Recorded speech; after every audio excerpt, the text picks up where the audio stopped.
আজকে আমরা রিভিউ করতে যাচ্ছি বলিউডের one of the best action movie কিল।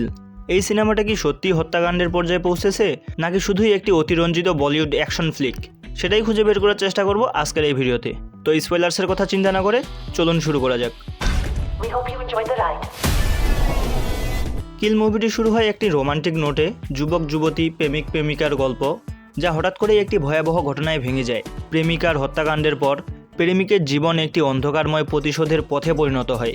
ট্রেনটি হয়ে ওঠে তার প্রতিশোধের মাধ্যম। যাত্রাপথে সে একের পর এক খুন করে যায়। এই মুভিতে লিড রোল প্লে করেছেন Laksh, new actor in Bollywood film industry, and he nailed the role. তার কমব্যাক্ট ফাইটিং স্কিল অনেক ভালো, গুড লুকিং, ভালো অ্যাক্টিং স্কিল আছে। আমার মনে হয় যে সে সামনে আরও অনেক দূর এগিয়ে যাবে। মুভিতে এমন কিছু অ্যাকশন সিকোয়েন্স দেখানো হয়েছে যেগুলো হয়তো অনেকের ভালো নাও লাগতে পারে, কারণ এগুলো অনেক বেশি ব্লাডি। এখানে রাঘব নেগেটিভ ক্যারেক্টার প্লে করেছেন, তার অ্যাক্টিং আমার অনেক ভালো লেগেছে। ডায়লগ ডেলিভারিও সুন্দর ছিল। তাকে অনেক শোতে আমরা কমেডি করতে দেখেছিলাম, তবে এখানে তার নেগেটিভ ক্যারেক্টার দেখে আসলেই আমি অনেক অবাক হয়েছি, এবং সে তার রোলটা এত সুন্দরভাবে ফুটিয়ে তুলেছে যেটা আসলেই প্রশংসার যোগ্য। তার অন্ধকারময় চরিত্র এবং প্রতিশোধের তীব্রতা সুন্দরভাবে ফুটে উঠেছে। বিশেষ করে ট্রেনের সিকোয়েন্স, তার অ্যাকশন পারফরমেন্স দর্শকদের মুগ্ধ করেছে। মুভির প্রথম 10 মিনিট থেকে আপনার মাঝে একটা টেনশন ফিল হবে, যেটা আপনাকে স্ক্রিনে বসিয়ে রাখতে বাধ্য করবে। সিনেমাটার পরিচালনা এবং সিনেমাটোগ্রাফি অসাধারণ। ট্রেনের set design, action sequence, choreography সবকিছুই দর্শকদের মুগ্ধ করেছে। বিশেষ করে রাতের অন্ধকারে ধারণ করা দৃশ্যগুলো। সিনেমাটার ব্যাকগ্রাউন্ড মিউজিক অ্যাকশন সিকোয়েন্সগুলোকে আরও তীব্র করে তুলেছে।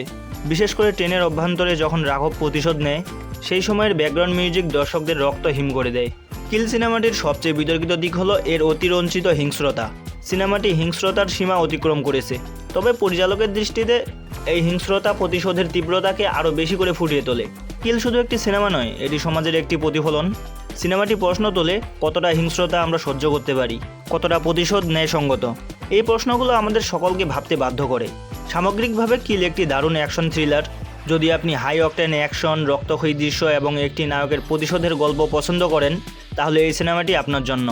তবে সিনেমাটির অতিরঞ্জিত হিংস্রতা কিছু দর্শককে বিরক্ত করতে পারে। আমি এই সিনেমাটিকে রেটিং দিব 8 আউট অফ 10। আপনারা এই সিনেমাটি দেখেছেন কিনা আপনার মতামত কমেন্টে জানান। এছাড়া জয়েন হতে পারেন ইনস্টাগ্রাম, টুইটারে, ডিসক্রিপশনে সবগুলো লিঙ্ক দেওয়া আছে। This is Rifat Sarkar and you are Assam.